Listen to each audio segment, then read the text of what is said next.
Good luck finding your way back."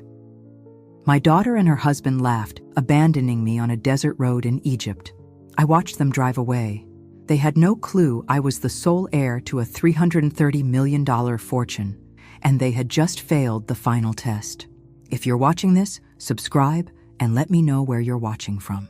Let me tell you how a 67-year-old widow from Minnesota ended up stranded in the middle of nowhere, and how my own family's greed became their ultimate downfall. Trust me, this story has twists you won't see coming. It started 3 months earlier when my husband Robert passed away suddenly from a heart attack. We'd been married for 42 years, and losing him felt like losing half my soul. But Robert had been a brilliant financial planner, and he'd left me very, very well taken care of. The lawyers called it generational wealth, enough money to support several families for decades. Madison had always been distant, even as a child. She'd moved to California after college and only called on holidays, usually asking for money. The requests had started small after Robert's death, help with rent, car payments, credit card bills, but they'd gotten bigger and more frequent. When she suddenly showed up at Robert's funeral with her new husband Tyler, claiming she wanted to reconnect and be there for Mom during this difficult time, I should have been suspicious, but grief makes you vulnerable to hope. Tyler was everything Madison wasn't: charming, attentive, full of ideas for family bonding. He was also 6 years older than my 22-year-old daughter, which should have been red flag number 1. But he had this way of making you feel special, like you were the most important person in the room. Classic manipulator behavior, though I didn't see it then. The warning signs had been there for weeks. Madison had been asking increasingly specific questions about Robert's will, about how much money we had, about whether I'd made any provisions for her future. She'd also been pushing me to update my estate planning, suggesting I needed younger perspectives on financial management. "Sarah, you've always talked about visiting Egypt," Tyler said during one of their frequent visits to my Minneapolis home. "The pyramids, the Nile, all that history you love." Madison and I were thinking, what if we made that dream come true? A family trip to heal and bond. I was touched. For 40 years, Robert had promised we'd see the pyramids together someday. Now Tyler was offering to make that happen when my own daughter never had. What I didn't know was that they'd already spent weeks researching Egyptian laws, banking systems, and how long it would take for a missing person to be declared dead. Tyler had convinced Madison that I was going to waste their inheritance on charities and medical expenses. He painted a picture of me as a selfish old woman who didn't understand the value of money. The truth was much simpler. Tyler was drowning in gambling debts, and Madison was so desperate to keep her older husband that she'd do anything he asked, including leaving her own mother to die in the desert. We flew into Cairo on October 15th. The first few days were magical, seeing the Sphinx, touring the pyramids, taking a boat down the Nile. Tyler played the perfect son-in-law, taking photos of Madison and me together, insisting we make memories to last a lifetime. Now I understand why he was so insistent on documenting everything. He needed proof that I'd been alive and happy when we started the trip. On our 4th day, Tyler suggested we rent a car and explore some authentic Egypt away from the tourist crowds. He'd found this amazing Bedouin village, he said, where we could experience real desert culture. Madison seemed nervous, but Tyler was so enthusiastic that I agreed. We drove for hours into the desert, the landscape becoming more desolate with each mile. Tyler chatted constantly, pointing out imaginary landmarks, keeping the mood light. I was in the back seat with a small backpack I'd brought for day trips, my sunglasses and hat protecting me from the glare, actually enjoying the adventure. Then the car stopped. "Engine trouble," Tyler announced, popping the hood. "Sarah, could you grab that toolbox from the back?" I got out to help, and that's when I heard the car doors slam. By the time I turned around, Tyler was already backing away from me, Madison in the passenger seat looking anywhere but at my face. "Tyler? Madison? What's going on?" "Sorry, Sarah," Tyler called out, his charm completely gone. "Nothing personal, but we need that inheritance now, not in 20 years. Madison finally looked at me, and I saw my answer in her eyes. This wasn't a spur-of-the-moment decision. This was planned. "Madison," I said, my voice steady despite the shock. "Whatever he's promised you, it's not worth this. Good luck finding your way back." She laughed, but it sounded forced, hysterical. Tyler was already turning the car around. And then they were gone, leaving me with nothing but my small backpack containing a water bottle, some snacks, sunscreen, and the clothes on my back. The silence of the desert was deafening. As I watched their dust cloud disappear, something strange happened. Instead of panic, I felt almost amused. If Madison and Tyler thought they were dealing with some helpless old widow, they were about to learn exactly how wrong they were. After all, you don't survive 40 years of marriage to a man like Robert without learning a thing or two about strategy, and they just made the biggest tactical error of their lives. But first, I had to survive the desert. Standing alone in the Sahara Desert with the sun beating down mercilessly, most people would have panicked. I won't lie. For the first few minutes, the enormity of what Madison and Tyler had done hit me like a physical blow. My own daughter had just sentenced me to death, but then my practical Minnesota mind kicked in. Panic was a luxury I couldn't afford.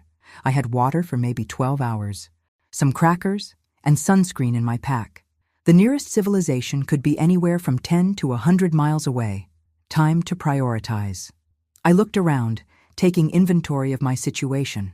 The road we'd been traveling was barely a road at all, more like tire tracks in the sand that could disappear in the next windstorm. The landscape was harsh and unforgiving, but it wasn't completely barren. I could see some scraggly vegetation in the distance, which meant water sources might exist. My late husband Robert used to say that intelligence is knowing what you don't know. Well, I didn't know much about desert survival, but I knew enough about basic physics and human biology to give myself a fighting chance. First priority, shelter from the sun. I found a cluster of rocks that offered some shade and sat down to think. Madison and Tyler expected me to die out here, which meant they had to have a plan for what came next. They'd need time to get back to civilization, report me missing, and somehow gain access to Robert's accounts. That's where their plan had a fatal flaw.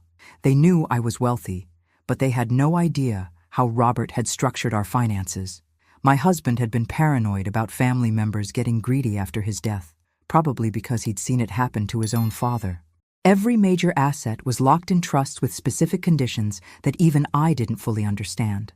Tyler and Madison were about to discover that stealing from the dead isn't nearly as easy as they thought. But I'm getting ahead of myself. Right then, my immediate concern was staying alive long enough to see their faces when they realized what they'd done. As the afternoon wore on, I rationed my water carefully and tried to remember everything I'd ever read about desert survival. The temperature would drop dramatically at night. That could work in my favor. I needed to conserve energy during the day and travel at night when it was cooler. When the sun began to set, painting the desert in impossible shades of orange and red, I started walking. I followed the faint tire tracks, hoping they'd lead me somewhere, anywhere, with people. The desert at night is a completely different world. The silence is absolute, except for the occasional sound of wind across sand. The stars are so bright they actually hurt your eyes, and the cold cuts through you like a knife after the blazing heat of the day. I walked for hours, stopping frequently to rest and check my direction by the North Star. Thank God my father had taught me basic navigation when I was young. My feet were blistering in my tourist sandals, and my water was running low, but I kept moving. Just as dawn was breaking, when I was starting to wonder if I'd made a terrible mistake by leaving my small shelter, I saw something in the distance. Buildings. Old, crumbling, probably abandoned, but definitely man-made. It turned out to be a small Bedouin settlement that had been deserted for years. Most of the structures were falling apart, but there were still some intact walls and, miracle of miracles, an old well in the center of the village. I'd never been so happy to see dirty water in my life. The well still had water, though it was brackish and tasted like minerals. I drank carefully, knowing that too much too fast could make me sick. Then I found the most sheltered building and collapsed into exhausted sleep. When I woke up, it was late afternoon and someone was watching me. An elderly Bedouin man sat cross-legged near the doorway, his weathered face kind but curious. He spoke in Arabic, gesturing toward me with concern. I didn't understand the words, but his tone was clear. He was asking if I was all right. American, I said, pointing to myself. Lost. Family. I made a gesture indicating they'd left me. His expression darkened. He understood enough English to get the gist, and apparently, abandoning family members in the desert was just as appalling to him as it should be to anyone with basic human decency. Over the next day, this kind stranger, whose name sounded like Hakim, taught me basic desert survival. How to collect dew for drinking water using cloth, which plants were edible and which would kill you. How to navigate by the stars and read the subtle signs that indicated direction. He also gave me something I hadn't expected. Confirmation that I was tougher than I'd ever imagined. At 67, I was learning skills that most people would consider impossible at my age. On the second morning, Hakim gestured toward the horizon and said something in Arabic, then pointed to himself and then to me. He was offering to guide me back to civilization, but as we prepared to leave the abandoned village, I made a decision that surprised even me. I asked him to wait while I did something important. Using a piece of charcoal from an old fire pit, I wrote a message on the wall of the most prominent building. Madison and Tyler left me here to die on October 18th, 2024. If you find this, and I don't survive, they murdered me for my inheritance. Sarah Catherine Walsh. Then I wrote it again in larger letters on a flat rock near the well. Call it insurance, call it evidence, but mostly, call it the first step in what was going to be the most satisfying revenge of my life. As Hakim and I set off across the desert toward the main road, I found myself almost looking forward to what came next. Madison and Tyler thought they'd eliminated the only obstacle to their fortune. They had no idea they'd just awakened something far more dangerous than a helpless old widow. They'd awakened a woman with nothing left to lose and everything to prove. The truck that finally stopped for Hakim and me was driven by a European archaeologist named Dr. Andreas Meyer, who took one look at my condition and immediately radioed for medical assistance. 2 days in the desert had left me dehydrated, sunburned, and looking like I'd been through hell, which frankly I had. My God, what happened to you? Dr. Meyer asked as he helped me into his air-conditioned vehicle. The relief of cool air was so overwhelming, I nearly cried. My family left me in the desert, I said simply. There was no point in sugarcoating it. His face went through several expressions: disbelief, horror, and finally anger. That's attempted murder, he said bluntly. We need to get you to a hospital and contact the authorities immediately. As we drove toward Cairo, I found myself in the interesting position of having to convince people not to help me too much. Dr. Meyer wanted to call the police immediately. The hospital staff wanted to admit me for observation. The American consulate wanted to launch an international incident. But I had a different plan. I appreciate everyone's concern, I told the consulate official, a earnest young man named David Patterson who looked like he'd never dealt with anything more serious than a lost passport. But I need to handle this my own way. Mrs. Walsh, your daughter and son-in-law abandoned you in the desert. This is a serious crime. Oh, I'm very aware of what they did, I said, and they're going to pay for it, but not the way you think. What I didn't tell David was that I'd already made several phone calls from the hospital. The first was to my attorney in Minneapolis, James Morrison, who nearly had a heart attack when he heard my voice. Sarah, thank God. Madison and Tyler reported you missing 2 days ago. They said you wandered off from your hotel and never came back. The Egyptian police have been searching.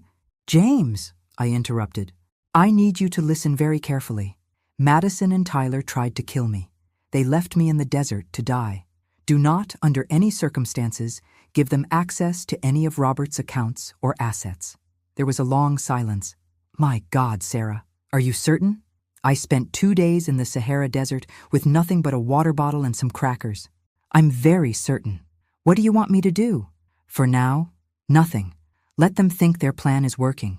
But I need you to start preparing for legal action, and I need you to activate something Robert set up that I never thought I'd have to use. The something Robert had set up was brilliant and typical of my cautious husband's planning. Buried deep in our estate, documents was a provision that if I ever died under suspicious circumstances, an automatic investigation would be triggered, and all assets would be frozen until those circumstances were fully resolved. Madison and Tyler had no idea this provision existed. My second call was to my bank in Minneapolis. This is Sarah Walsh. I need to activate a fraud alert on all my accounts immediately. Of course, Mrs. Walsh. What type of fraudulent activity are you concerned about? The type where my own family tries to steal my inheritance after leaving me for dead. The bank representative, bless her heart, didn't even pause. I'll flag everything immediately. Should we expect attempted access soon? Oh yes, probably within the next few days. My third call was the most satisfying. I dialed Madison's number and she answered on the first ring. Hello? Her voice was tense, worried. Hello? Sweetheart. The silence that followed was so long I thought the call had dropped.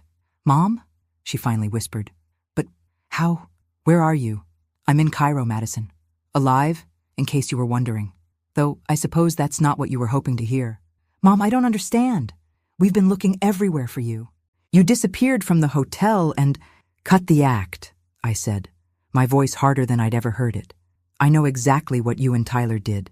The question is, what happens next? Another long silence. Then, where have you been? Where you left me? In the desert. The difference is, I survived. I could hear Tyler in the background, asking frantic questions. Madison's voice was shaking when she spoke again. Mom, I think there's been some kind of misunderstanding. The only misunderstanding was mine, thinking you had any love or loyalty left for your family. But that's about to be corrected. What do you mean? I mean you and Tyler just made the biggest mistake of your lives. You thought you were killing a helpless old woman. Instead, you've awakened someone who has nothing left to lose and unlimited resources for revenge. The line went quiet, except for the sound of Madison's panicked breathing. Enjoy Cairo, sweetheart, I continued, but don't get too comfortable. You're about to learn that stealing from your family is much harder than you thought, especially when that family member is still alive to stop you. I hung up before she could respond.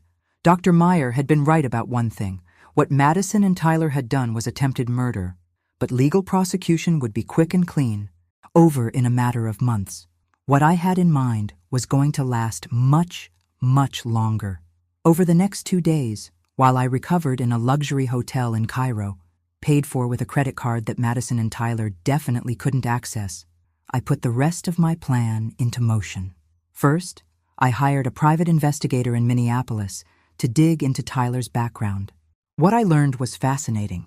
Tyler Morrison wasn't just a gold digger. He was a professional con artist with a history of targeting wealthy older women. My 22-year-old daughter wasn't his first victim, just his most recent. Second, I discovered that Tyler was in debt to some very unpleasant people in Las Vegas to the tune of $1.2 million. His plan to steal my inheritance wasn't just about greed. It was about survival. Third, and most importantly, I learned something about myself that I never knew. After 67 years of being the dutiful wife, the accommodating mother, the person who always put others first, I discovered I had a real talent for strategic thinking. Robert used to say that the best revenge is a life well lived, but sometimes the best revenge is watching your enemies destroy themselves while you pull the strings. From my hotel room overlooking the Nile, I started making calls. By the time Madison and Tyler figured out what was happening, it would be too late. The game was just beginning, and for the first time in months, I was actually enjoying myself. Madison and Tyler didn't know I was watching from across the street when they stumbled out of the Egyptian police station at 2 a.m. looking haggard and desperate. They'd been detained for 6 hours, answering questions about my disappearance that had suddenly become much more complicated now that I'd reappeared very much alive. I'd spent the day working with the authorities, but not in the way Dr. Meyer and the consulate official expected. Instead of pressing charges immediately, I told them a carefully edited version of events that painted Madison and Tyler as confused and panicked, not malicious. I think there was a miscommunication, I'd explained to the detective. They thought I was back at the hotel when they left. When they couldn't find me, they naturally assumed the worst. The detective looked skeptical. Mrs. Walsh, leaving someone in the desert without transportation or supplies is a terrible mistake, I agreed. But I'm not sure it was intentional. My daughter isn't a killer, officer. She's just young and easily influenced. What I didn't tell the detective was that I'd already gathered enough evidence to destroy them both through legal channels. But legal channels would be quick and impersonal. What I wanted was to watch them unravel slowly, completely and publicly. After they left the police station, I followed them back to their hotel. The look on Tyler's face as they walked through the lobby was pure panic. Whatever plan he'd had was falling apart, and he was starting to realize that abandoning me might have been the worst decision of his life. I gave them an hour to settle in, then knocked on their door. Tyler answered, and the color drained from his face when he saw me. "Sarah, Hello, Tyler. May I come in? We need to talk." Madison appeared behind him, her eyes red from crying. She looked like she'd aged 5 years in the past week. "Mom," she said, her voice barely a whisper, "I'm so sorry. I don't know what came over us. Tyler said you'd be fine, that someone would find you quickly, and You just decided to trust your husband over your mother," I said, settling into the room's only chair. "How did that work out for you?" Tyler was pacing like a caged animal. "Look, Sarah, I know how this looks, but—" "Sit down, Tyler." Something in my voice made him obey immediately. "I've had several interesting conversations over the past few days," I continued, "with my lawyer, my bank, some private investigators, and even some people in Las Vegas who've been looking for you." Tyler went very still. "Did you really think I wouldn't find out about the gambling debts? About the other women you've scammed? About the fact that you're facing serious criminal charges in Nevada that you've been avoiding for the past year?" Madison stared at her husband. "What gambling debts? What other women?" "Oh, he didn't tell you?" I asked with mock surprise. "Tyler owes $1.2 million to some very unpleasant people who don't accept payment plans. He needed my inheritance not just for greed, but because his kneecaps depend on it." The look of betrayal on Madison's face was almost worth the 2 days in the desert. Almost. "That's not— Tyler, tell her that's not true." Tyler couldn't meet her eyes. "And the other women," I continued, enjoying myself now. "Let's see.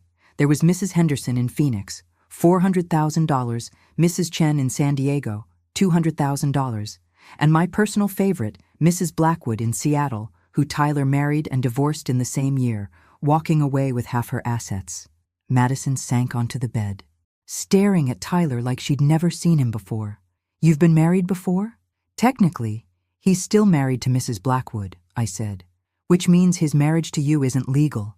But don't worry, sweetheart, because that's the least of your problems." Tyler finally found his voice. "What do you want?" "Sarah? What do I want?" I laughed, and it wasn't a pleasant sound. "I want to watch you both face the consequences of your actions. I want Madison to understand what happens when you try to murder your own mother for money. And I want you, Tyler, to experience what it feels like when someone more powerful than you decides to destroy your life." "We didn't try to murder you," Madison protested weakly. "You left me in the desert with minimal water, no transportation, and no way to call for help. What exactly did you think would happen?" The silence stretched between us. "Here's what's going to happen," I said, standing up. "Tomorrow morning you're both going to the American Embassy where you're going to confess exactly what you did. Madison, you're going to call every single person you've told lies to about my disappearance, and you're going to correct the record." "And if we don't?" Tyler asked. I smiled at him, and I could see him flinch at whatever he saw in my expression. "If you don't, those men from Las Vegas are going to get a very interesting phone call about where you've been hiding. My bank is going to press charges for attempted fraud. The Egyptian authorities are going to learn that you're a fugitive from American justice, and the private investigator I hired is going to release a very detailed report about your criminal history to every major newspaper in Minneapolis." Tyler was sweating now. "You can't do that. Watch me." I pulled out my phone and showed them a photo I'd taken that morning. It was the message I'd written on the wall of the abandoned Bedouin village, clear evidence of what they'd done. "This little note is now in the hands of the Egyptian police, the American consulate, and my attorney. It's what's called evidence of premeditated murder. I also left GPS coordinates so the authorities can verify exactly where you abandoned me." Madison was crying again. "Mom, please. I know we made a terrible mistake, but—" "This wasn't a mistake, Madison. This was attempted murder motivated by greed. And the only reason you're sorry is because you got caught." I walked to the door, then turned back. "You have until tomorrow morning to decide what kind of consequences you want to face.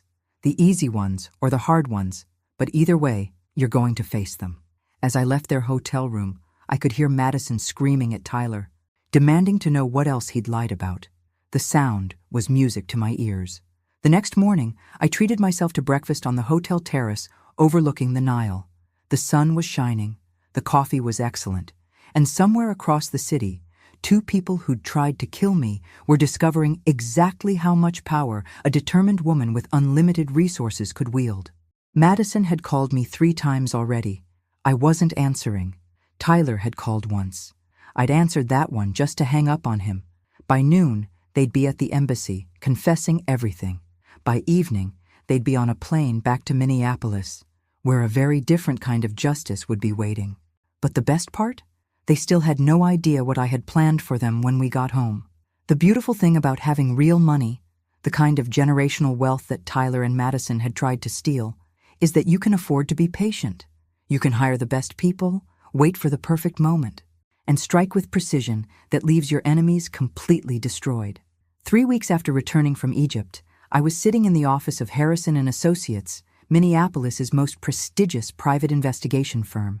The manila folder in front of me contained enough information to end Tyler's life as he knew it, and seriously damage Madison's as well.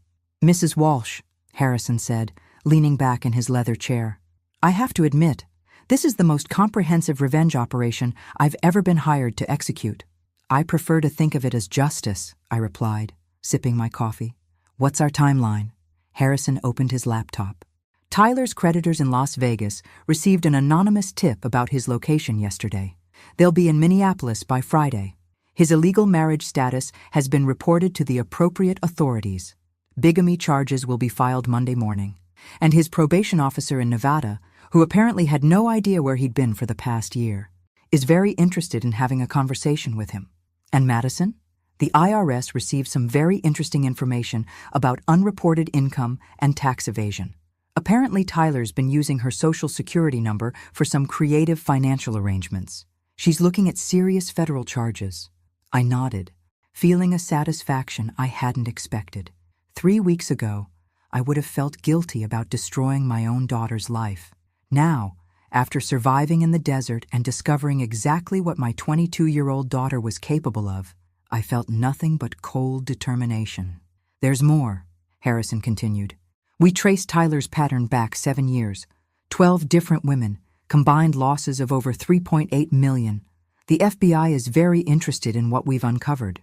When will they arrest him? Soon. But here's where it gets interesting. Tyler doesn't know about any of this yet. According to our surveillance, he and Madison are still trying to figure out how to access your accounts legally." That made me laugh. "They're still trying to steal from me? Apparently your son-in-law isn't very good at learning from his mistakes." What Tyler and Madison didn't know was that I'd been 3 steps ahead of them since the moment I walked out of that desert. While they'd been panicking and making desperate phone calls, I'd been systematically dismantling their lives with the precision of a master chess player. The first move had been financial. Within hours of my return to Minneapolis, every account Robert had set up was locked down tighter than Fort Knox. Tyler's attempts to access anything had been monitored and recorded, providing perfect evidence of his criminal intent. The second move had been legal. My attorney James Morrison had filed papers that not only protected my assets, but also initiated civil suits against both Tyler and Madison for attempted murder, fraud, and elder abuse. The criminal charges would come later, after we'd gathered enough evidence to ensure convictions. The third move had been personal. I'd hired a public relations firm to prepare a very carefully crafted media campaign. In 1 week, Tyler Morrison's face would be on every local news channel and in every major newspaper, identified as a serial con artist who specialized in targeting elderly women. "Mrs. Walsh," Harrison said, pulling me back to the present, "there's something else you should know. We've been monitoring their communications, and Tyler is planning to leave the country." "When?" "Tonight. He's booked a flight to Brazil under a fake identity." I stood up, suddenly energized. "Can we stop him? We can do better than that. We can let him get all the way to the airport, then have him arrested for probation violation, fraud, and fleeing to avoid prosecution. Maximum humiliation, maximum media coverage. Perfect." That evening I drove to Madison's apartment, the apartment I'd helped her pay for, I might add, and knocked on the door. She answered, looking haggard and desperate. "Mom, Thank God. Tyler's gone crazy. He's talking about leaving the country, and I don't understand what's happening. He says people are after him, and— Where is he, Madison? He's at the airport. Mom, I'm scared. I think Tyler might have done things I didn't know about. Bad things. I looked at my daughter, this young woman who'd stood by while her husband tried to murder me, and felt a strange mix of pity and disgust. Tyler's a criminal, Madison. He's been scamming elderly women for years, and you helped him try to kill me for my inheritance. Did you really think there wouldn't be consequences? Her face crumpled. I didn't know about the other women. I swear I didn't know. Tyler said you were going to waste our inheritance, that we had to act before you spent it all. Our inheritance? I stepped into her apartment without being invited. Madison, let me explain something to you. You don't have an inheritance anymore. After what you did in Egypt, you don't have a mother anymore either. What do you mean? I handed her a legal document I'd been carrying. This is a formal disinheritance notice. You'll get nothing when I die, not a penny. Madison read the document, her hands shaking. You can't do this. I'm your only child. You stopped being my child when you left me to die in the desert. My phone buzzed. A text from Harrison. Package delivered at gate 42. Customer very unhappy with service. I smiled. Tyler had just been arrested. That was notification that your husband has been taken into custody, I told Madison. He's facing charges in 3 states now, including attempted murder in Egypt. The FBI is also very interested in talking to him about his pattern of targeting elderly women. Madison sank onto her couch, the legal document falling from her hands. I don't understand. How did you do all this? Sweetheart, I survived for 40 years, married to one of the shrewdest financial minds in Minneapolis. Did you really think I was some helpless old woman you could outsmart? But the desert, you could have died. I could have. I almost did. And if I had, you and Tyler would have been millionaires. That was your plan, wasn't it? Madison was crying now, great heaving sobs that shook her entire body. I'm sorry. I'm so sorry. Tyler said. He made it sound like what? Like I deserved to die for my money? She couldn't answer. I walked to her window and looked out at the Minneapolis skyline, the city where I'd built a life with Robert, where I'd raised this ungrateful daughter, where I'd thought I'd live out my remaining years in peace. You know what the irony is, Madison? If you'd just been patient, if you'd just been a loving daughter, you would have inherited everything eventually. Robert's estate planning was designed to take care of you for the rest of your life. It's not too late, Madison said desperately. I can make this right. I can testify against Tyler. It's much too late for that. I turned back to face her, and she flinched at whatever she saw in my expression. Tyler's arrest is just the beginning. Over the next 6 months, you're both going to face criminal charges, civil lawsuits, federal investigations, and public humiliation that will follow you for the rest of your lives. Mom, please, I'm not your mother anymore. I'm the woman whose murder you planned and whose money you tried to steal. And I'm the woman who's going to make sure you both pay for what you did. I left Madison sobbing in her apartment and drove home to the house I'd shared with Robert for so many years. For the first time since his death, I felt truly at peace. Tyler was in jail. Madison would join him soon. Justice wasn't just coming, it was here. But the best part was still to come. 6 months later, I was sitting in a courtroom watching Tyler Morrison accept a plea deal for 8 years in federal prison for elder fraud, attempted murder, and running a multi-state con operation. Madison sat in the defendant's chair next to him, tearfully accepting her own 3-year sentence for conspiracy and attempted murder. The transformation in both of them was remarkable. Tyler, once so charming and confident, looked broken and defeated. Madison had aged years in 6 months, her youthful face hollow with the weight of what she'd done. When the judge asked if they had anything to say before accepting their plea deals, Tyler stood up. Your Honor, I want to apologize to Mrs. Walsh and to all the women I've hurt over the years. I know there's nothing I can say to make up for what I did, but I want her to know that I'm sorry. The judge turned to me. Mrs. Walsh, would you like to make a statement? I stood up slowly, feeling the weight of everyone's attention. For a moment, I looked at Madison and Tyler, these 2 people who'd tried to murder me for money and ended up destroying their own lives instead. Your Honor, 6 months ago, These two people left me to die in the desert because they wanted my husband's money. They thought they were dealing with a helpless old widow who would be easy to eliminate. I paused, letting that sink in. They were wrong on every count. I wasn't helpless, I wasn't easy to eliminate, and most importantly, the money they were so desperate to steal was never going to be theirs in the first place. I pulled out a document and handed it to the court clerk. This is my husband's original will, written 5 years ago. In it, he specifically disinherits Madison if she ever attempts to harm me or steal from our estate. Robert was a brilliant man who understood exactly what kind of person our daughter might become. Madison's face went white. That's impossible. I never saw any. Because we never told you about it, I said calmly. Robert hoped he'd never have to use that provision. But apparently, he understood human nature better than I did. The judge reviewed the document.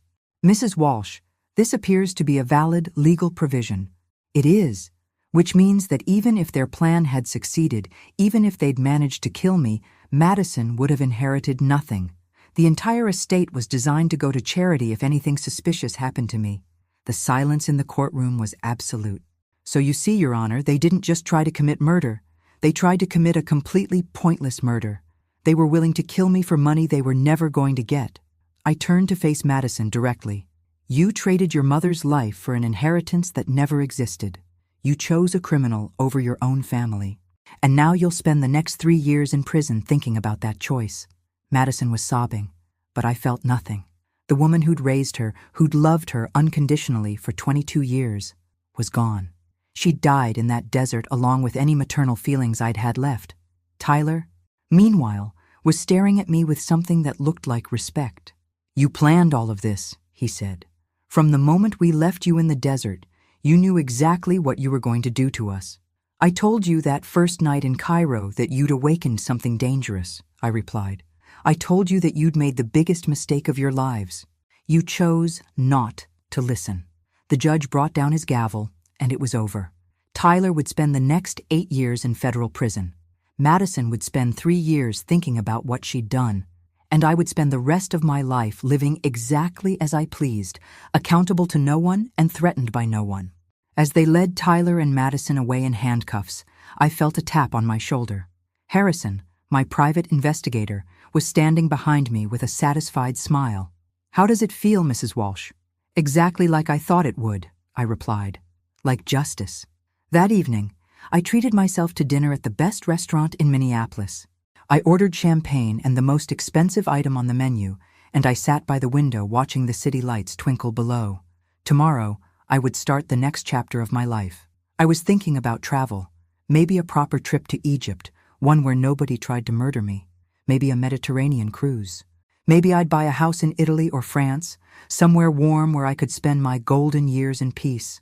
The money that Tyler and Madison had killed for was still mine, all $330 million of it. But more importantly, I'd learned something valuable about myself in that desert. I was stronger than I'd ever imagined, smarter than anyone had given me credit for, and absolutely ruthless when someone threatened what was mine. Robert would have been proud. As I raised my glass in a silent toast to my late husband, I thought about the message I'd written on that wall in the abandoned Bedouin village. If you find this and I don't survive, they murdered me for my inheritance. But I had survived, and I'd done more than just survive. I'd triumphed completely. The desert had tried to kill me, my own family had betrayed me, and I'd emerged stronger than ever. At 67 years old, I'd learned that it's never too late to discover what you're really capable of. And what I was capable of, apparently, was magnificent revenge. Now, I'm curious about you who listen to my story. What would you do if you were in my place? Have you ever been through something similar? Comment below. And meanwhile, I'm leaving on the final screen 2 other stories that are channel favorites, and they will definitely surprise you. Thank you for watching until here. Thanks for listening. Don't forget to subscribe and feel free to share your story in the comments. Your voice matters.